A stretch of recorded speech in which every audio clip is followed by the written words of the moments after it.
কোরআন শরীফ তেলাওয়াত করে, ইশার নামাজ পড়ে, তিনি আল্লাহর দরবারে কেটে কেটে যখন একটু তন্দ্রা আসলেন, আল্লাহর হাবিব রহমতুল লিল আলামিন স্বপ্নে যুগে এসে হযরতে হুসাইনকে বুকের মধ্যে নিলেন, নিয়া বললেন, আল্লাহুম্মা আতিল হুসাইনা সবরান ওয়া আজরান। এরে হুসাইন, তুমি কেঁদো না গো হুসাইন। আল্লাহুম্মা আতিল হুসাইনা সবরান ওয়া আজরা। হুসাইন, তুমি কেঁদো না হুসাইন, আল্লাহ তোমাকে ধৈর্য ধারণ করার তৌফিক দান করুক। আমি তোমার নানা দোয়া করতেছি, হুসাইন তোমার কোরবানির বিনিময়ে তোমার নানার দাঁত ভাঙ্গা ইসলাম দুনিয়ার জমিনের বুকে কারবালার ময়দানের মধ্যে জিন্দা থাকবে। জোরে বলেন সুবহানাল্লাহ। দোয়া করবে। শুধু তাই নয়,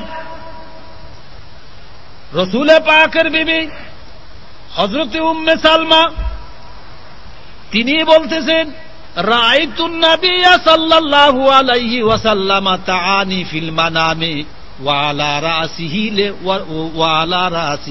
ওয়া লিহিয়াতুত তুরাবে। হযরতে উম্মে সালমা বলেন, মেশকা শরীফের হাদিস,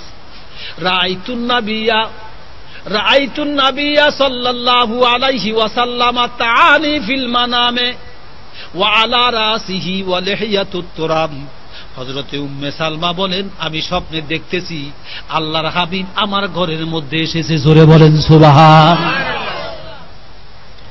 আমার ঘরের মধ্যে এসেছে, আর আমি দেখতেছি তাআনি ফিল মানামে, ঘুমের ঘরে স্বপ্ন যোগের মধ্যে দেখতেছি হুজুরের চেহারার মধ্যে খুন ভরা, আর হুজুরের দাড়িগুলি রক্তে বর্তিত, হুজুরের মাথা শের মুবারক বালগুলি আপনার কাদামুক্ত অবস্থায়, রক্তের ফোঁটায় সমস্ত শরীরটা আপনার এই অবস্থায়, আর হুজুর কাঁদতেছে। আমি হুজুরকে জিজ্ঞাসা করলাম, ইয়ে মা ইয়াবকিকা ইয়া রাসূলুল্লাহ, আপনি কেন কাঁদেন?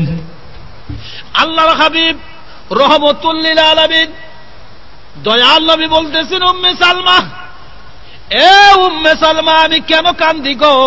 উম্মে সালমা, তুমি জানো না আমি কেন কান্দি?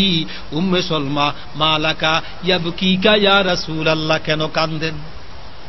আল্লাহর হাবিব রহমতুল লিল আলামিন উত্তর দিলেন, হে আমার হুসাইন, হে আমার সালমা, শুনে নাও, সাহিত্য কোতলাল হুসাইনে আনেফা, এই মাত্র আমি কারবালার ময়দান থেকে এসেছি, আমার হুসাইনকে আমি কোলে করে নিয়ে আমার উম্মত আমার হুসাইনকে জবা করেছে, এই জন্য আমি হুসাইনকে কোলে করে আদর করে সান্ত্বনা দিয়েছি। আল্লাহুম্মা আতিল হুসাইনা সবরান ওয়া আজরা। জোরে বলুন।